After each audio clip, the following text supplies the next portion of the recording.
Yo, what's going on, boys? How you guys doing today? Welcome back to another Steam 2 video. And in today's video, the GMs have finally begun this week, and with them they brought one of the most requested but also the most divisive, once it was actually revealed, the perks that I had, weapons this season. It's the brand new Arc Palindrome this week, and for those of you guys that don't know, this actually used to be a Void Hand Cannon. But yeah, there's been just so much talk about the Hand Cannon, but now with the weapon actually out, we finally get to see pretty much what this weapon is all about.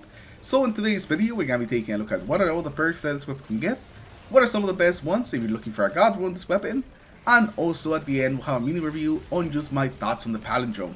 I've been playing with it for the last couple hours with multiple roles that I got from the GM, so we're definitely going to have some things to say about it at the end. So hopefully you guys enjoyed today's video, and if you do, remember to leave a like and subscribe to the channel in case you guys haven't already.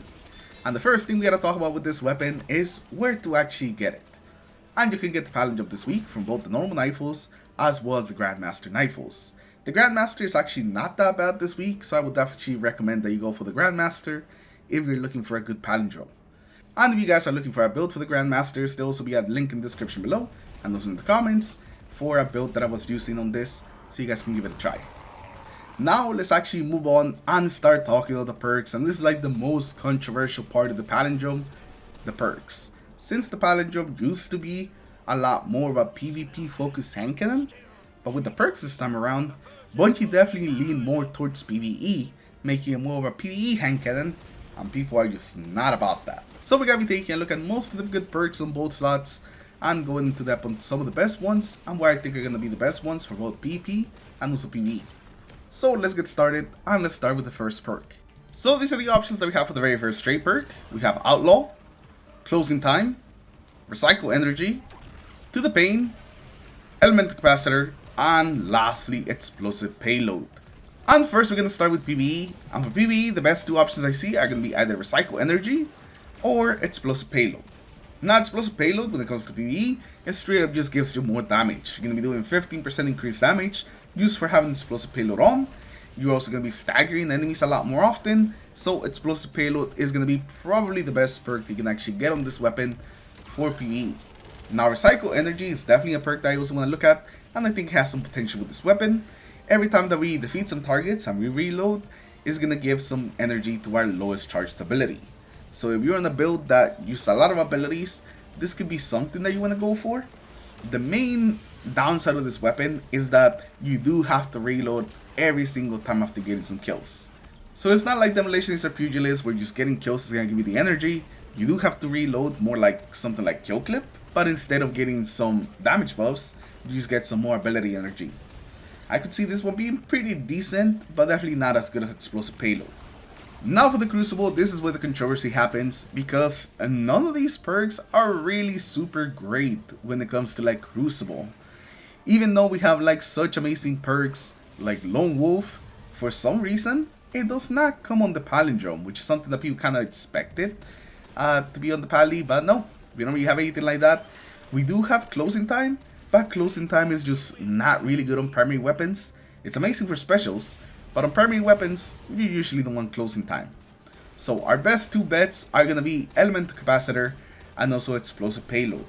Explosive Payload will give you a bit of flinch, and while you don't get the extra damage with Explosive Payload in PvP, you do get a bit of extra range thanks to the way that the explosive damage is calculated with the weapon. So you can actually extend your range a little bit more and be farther out and still hit full damage. And also, and this is a pure feeling, this has nothing to do with like an actual stat in the game, but whenever I use Explosive Payload in the hand cannons, it just seems easier to land shots for whatever reason. It seems like you're shooting like bigger bullets or something. But I don't know, whenever I use Explosive Payload in my hand cannons, I just have an easier time actually hitting consistent headshots used over and over again. I have no idea what it is, but that's just kind of like what happens. But like I said, there's no proof behind that. That is just kind of like a feeling I have when I use Explosive Payload on my hand cannons. Now the other perk, Element Capacitor, this is not going to be good on every single class, since you get a different effect for whatever your super actually is. If you have a Void super, you get stability. If you have an Arc super, you get handling. So both of those I think are the best ones. But if you run something like Solar, you only get like reload speed, which is not really like a huge deal. So this thing is very situational, and you pretty much have to be on a specific subclass to really take advantage of Element Capacitor. So funnily enough, explosive payload is going to be the best perk for this weapon for both PvP and also PvE.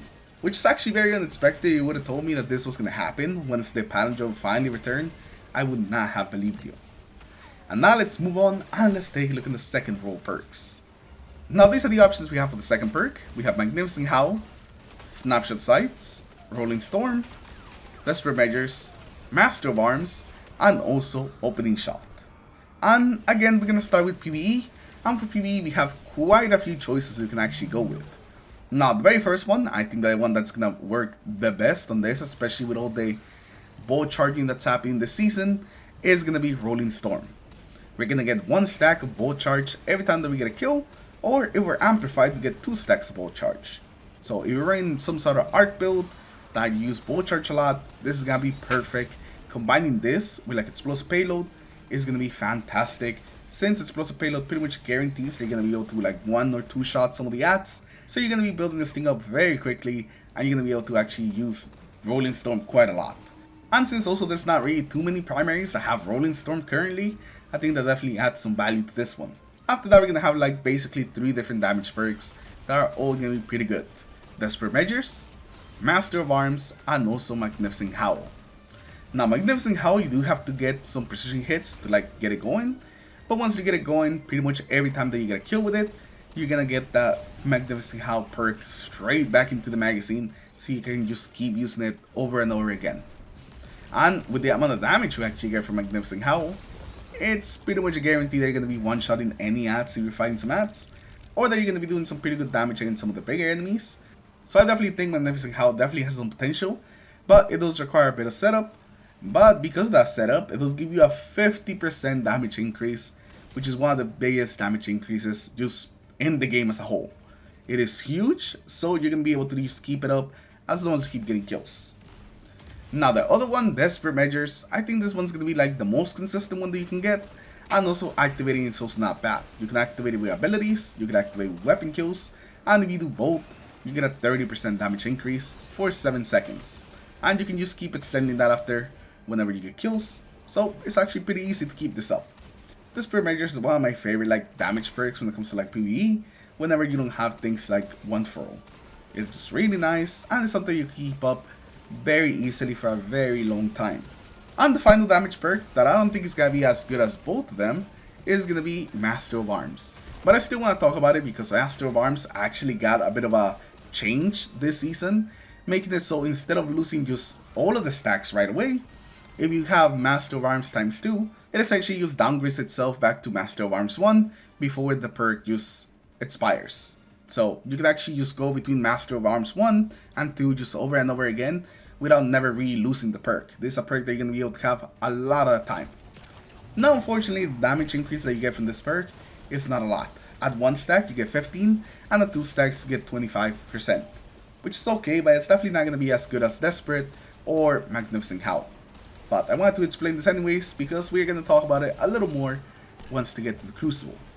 So for this perk for PvE, I would say Rolling Storm is the best one that you can go for if you're going for an arc build, and then if you want a damage perk, Desperate Measures or Magnificent Howl are both going to be really solid options. Now when it comes to the Crucible, the main ones that you're going to be looking for are going to be Magnificent Howl. If you're trying to have some fun in 6v6, Magnificent Howl is going to be fantastic for getting some follow-up kills. But again, it does require some setup. You gotta get some precision kills, and then reload, and then you can have your fun. Just having 1 stack of Magnificent Howl will make it a lot easier for you to reach that optimal TTK. And if you reach 2 stacks, then you could start 2-tapping people, which is very satisfying.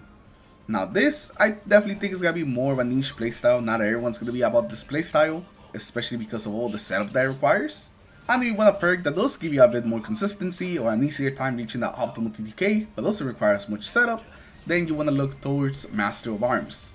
With Master of Arms, we can activate it by getting a kill with a different weapon. So let's say that you get a kill with your fusion rifle, your shotgun, you activate Master of Arms with your hand cannon, you switch to it, and you're going to be able to 2 headshot 1 body somebody, meaning that you get an easier time reaching that optimal TTK. And whenever you get that kill with the hand cannon, not only are you going to activate the upgraded version of Master of Arms at times 2, but you're also going to extend its duration for a pretty long time, since you'll have to go through the times 2 duration, and it'll downgrade to the times 1, I know this time you'll have an easier time reaching the optimal TTK just because you happen to get a kill with your special weapon. So I think this is actually going to be really good and just a consistent way of reaching that optimal TTK if you're not 100% accurate with your headshots.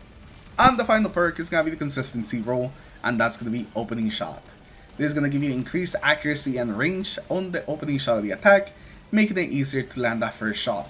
And if you want just a consistent hand cannon, then this is going to be the perk that you want to go for. No gimmicks, no setup, just a more accurate hand cannon that's going to make landing those shots just a little bit easier. So that's what you're going to go for if you want consistency, but if you want to mess around with some of the damage perks, then the other options are also pretty good. And now let's move on and actually let's start talking about some god rolls and the ones that I think that you should be looking for. First, for PVE, I would say explosive payload plus rolling storm is going to be pretty good and probably the role that I'm going to be going for on this weapon. But explosive payload plus desperate measures or magnificent howl I think are also going to be pretty good for PVE. Well, for the Crucible, I think explosive payload plus opening shot is going to be the most consistent, just a roll that you can actually get. But if you want some extra damage to help you reach that optimal TTK, then you could also go with explosive payload plus Master of Arms. I really think that Master of Arms is going to be a little bit underrated on this hand cannon, but it's actually going to end up being really good, especially for 6v6s. I don't know if it's going to be as consistent on 3v3, but in 6v6s, I definitely think that this is going to be fantastic and a pretty good roll. And of course, if you're looking for those legendary 2-taps, explosive payload plus magnificent howl is going to be your best bet. And I think that one's going to be pretty fun. Definitely not as good as the other two, but definitely pretty fun. So those are going to be the god rolls that I'm excited about and the ones that I recommend that you guys go for and how you're going to get the most out of this weapon. And now I want to hear from you guys, what is the god roll that you guys are going to be going for? Or maybe you are running a perk that I maybe didn't even mention. Let me know that also in the comments below. And now let's talk a little about the weapon and just kind of what I feel about it. So I'm recording this after playing with the hand cannon some more, and I gotta tell you, when it comes to the feeling of the hand cannon, the palindrome still feels amazing. I think regardless of the perks, this weapon was always gonna feel really good. It's just a weapon that feels very nice to shoot, and I enjoy like actually using the weapon. Now when it comes to the perks, I feel like this weapon definitely is more of a PvE hand cannon now with the perks. And I'm really gonna be looking forward to actually using this with some rolling storm plus some explosive payload. But that being said, even the couple of games that I took it into the Crucible, I was using explosive payload plus opening shot, it also felt really good. Now it wasn't like 100% god roll, I didn't have like the barrel I wanted, neither the mag, but the perks just by themselves, it still ended up making the weapon feel pretty good, and I actually ended up really enjoying my time with the palindrome. But I think it really came down just because of the feeling of the weapon. There's nothing that's really gonna beat the feeling of the weapon, and thankfully, this thing still feels amazing. So even if the perks are not like top tier PvP perks or not what we expected, I think this is still gonna be a very nice feeling hand cannon that you're definitely gonna see just because of the pure feeling and how fun it is to actually shoot the weapon. The palindrome still has to be one of my favorite weapons to shoot just because it feels so nice. But yeah, that's pretty much all my thoughts on the palindrome. I'm a little disappointed with the perks, but overall I still really like the weapon, so I'm definitely going to be using it, and I'm definitely going to be farming it this week for some more god rolls. And if you guys are thinking of farming some god rolls, or maybe just getting into the GM, stop by the streams that we're going to be doing this week. I'm going to be helping people get some GM clears. So if you guys never even did any GMs, don't worry, I got you. I'll be there to help you. So thank you all for watching today, thank you all for stopping by, good luck farming your palindromes, and I'll see you guys in the next one. Peace.